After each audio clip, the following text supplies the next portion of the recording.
27 maggio, Sant'Agostino, è il 147° giorno dall'inizio dell'anno, ne mancano 218 al termine. Il sole sorge alle 5:29 e tramonta alle 20:47. La luna si leva alle 4:50 e tramonta alle 19:25.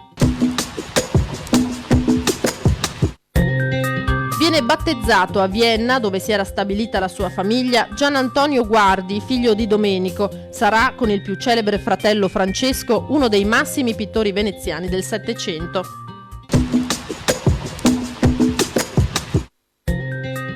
A Cappella Maggiore lunedì 2 giugno mostra a mercato l'olivo e il suo olio. Un'occasione unica per conoscere ed apprezzare un olio extravergine di qualità superiore, di produttori italiani e stranieri. Per tutta la giornata mercatini artigianato, prodotti locali, musica e stand enogastronomici.